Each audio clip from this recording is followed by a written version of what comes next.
Guess what? Canada just unlocked $200 billion in potential investment. And we didn't need the United States to sign a single thing. Yep, the Canadian Mutual Recognition Agreement was announced. It turns out when your neighbor sets tariffs the way he picks fights, which is randomly and loudly, you stop waiting for approval and you start fixing your own house. And in Canada's case, that meant smashing the ridiculous barriers between provinces. So grab a coffee because this is a big one. But before we dive in, I want to know something. Which province do you think is the worst for red tape?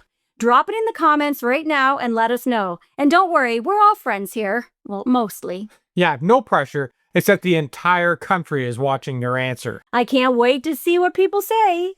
But you know, Dave, Canada is in the middle of a global economic hurricane. Trump's tariffs are flying around like debris, Congress can't agree on anything, and the US keeps poking Canada like we're an annoying little cousin. But instead of panicking, Canada did something smart, and it opened up internal trade. Because for decades, the biggest obstacle to Canadian growth wasn't the US at all. Nope, it was Canada. True, internal barriers have been choking our economy for years. The IMF, OECD, federal economists, they all agree. Remove these barriers and Canada can unlock $200 billion in GDP. That's real money, not mega math. So let's explain this in human language. Imagine if someone told you your BC wine isn't allowed in Alberta unless you fill out paperwork like you're applying for UBC's engineering program. Or let's take a look at trucking. A rig can be perfectly legal in one province and technically overweight the minute it crosses the border into the next. Same truck, same highway, completely different rule book. For decades, Canada behaved like 10 separate mini-countries, each with its own rules, its own fees, and its own paperwork. It was like Ottawa was trying to run a country while every province played customs officer. Manufacturers couldn't ship efficiently, contractors couldn't cross borders, nurses couldn't move provinces without a bureaucratic obstacle course. It was absurd. And these rules weren't designed for any modern-day country. They were written when horses still had the right of way. Canada basically brought a rotary phone into a smartphone world. So here's the big shift. Canada and the provinces have finally, and I say finally, agreed to start aligning standards, recognizing each other's certifications, and removing duplicated regulations. Meaning, if it's approved in one province, it's approved across the board. That's called mutual recognition. Hey, Europe mastered this in the 1990s when they united as the EU. If a product is legal in, say, France, Germany doesn't have to make you start from scratch. That's how they turned a patchwork of countries into a single market, instead of treating every border like a fresh excuse for red tape. Once again, we are what, 30 years behind? But hey, at least we're doing it now. And this matters because internal trade is already massive. Roughly $530 billion a year. That's about 20% of Canada's entire economy. Now imagine what happens when you stop tying your own companies down with rules nobody remembers writing, and finally let them move. Here's the geopolitical part. The part where Canada stops being a friendly doormat and starts becoming an actual economic force. 75% of Canada's exports go to the US. Well, that was great until the US decided that Canadian dairy is now a national security threat. Or when they slap tariffs on everything from aluminum to cars to softwood lumber. Nothing says diplomacy like starting a fight over plywood.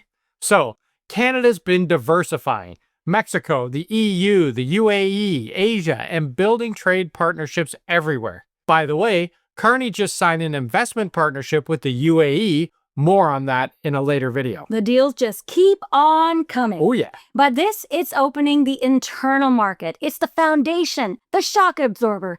Because every time the US throws a tantrum, the Canadian economy shouldn't wobble like jello. Strengthen the internal economy, and suddenly the US has a lot less leverage. That's the sovereignty play. So what does this $200 billion actually look like? Well, it's not imaginary, it's not wishful thinking, it's concrete, colorful Canadian cash. That $200 billion touches everything. Construction gets the approvals they've been begging for, manufacturing can streamline production across provinces, Critical mineral projects suddenly look viable, and green energy becomes faster to deploy. Healthcare mobility, it improves, which means filling gaps sooner. Tourism and hospitality, they can coordinate across borders, and tech finally gets national reach. Shipping routes get simpler, and logistics, which are the backbone of everything, finally work like a single system, not 10 overlapping ones. And here's where it gets real. The moment you clean up that internal mess, everybody starts to feel it. Consumers win first, because when companies don't have to jump through hoops just to move product across a border, then prices drop, choices go up, delivery times stop looking like a hostage negotiation. And small businesses win even more. All those family farms, wineries, breweries, tour operators, contractors, they go from being stuck in their province to having an actual national market. That's how you turn a small success into a Canada-wide success story. And yes, even the big companies win, because when supply chains stop behaving like moody roommates, you get stability, you get investment, you get growth, and Canada finally becomes the place where companies want to build, not the place where they need a lawyer to sell a pallet of goods to the next province. This is what happens when a country stops strangling itself with rules written before the color TV even existed. But, and here's the part that makes absolutely zero sense to me, food and wine are not included in this agreement right now. Canada removed all kinds of barriers, but apparently booze is still treated like contraband, like we're in prohibition. Like we're one bad decision away from reenacting the Dukes of Hazzard in a Subaru full of BC wine. You can ship industrial equipment from coast to coast, but if you try bringing a case of Nova Scotia wine into Ontario, congratulations, you're now an international smuggler. This is where Canada needs to grow up. Food is culture, wine is identity, producers are small business owners, and they need a national market. They're promising food and alcohol will be dealt with in the next phase, but hey, Canadians know what phase 2 usually means, right? We'll believe it when the bottles actually cross the border. Just like we've been waiting on those jets all these years. Quebec cheese should be in every province. BC wine should be everywhere. And prairie beef, it should be universal. Farming, vineyards, and ranching, these industries fuel local jobs and keep small producers alive. If we want to be serious about breaking old habits, fix food and wine. So where does Canada go from here, Dave? Well, it's simple. We just keep going. Keep opening the internal economy, keep breaking down barriers, keep modernizing the market, and keep reducing dependence on the US that can't decide if we're an ally, a target, or a spare bedroom. A strong internal economy is a strong external strategy. It protects us from tariffs, it strengthens our global deals, and it builds national unity. This is how you build a confident country, not by waiting for the US to behave, but by making Canada too strong to push around. And Canadians can keep doing exactly what we've already proven works, right?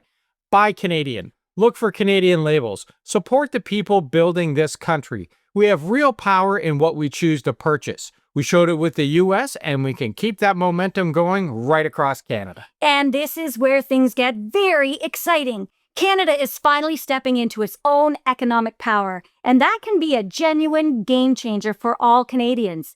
This isn't an abstract policy. This touches what we buy, who we support, how we grow, and its real momentum. All right, now it's your turn.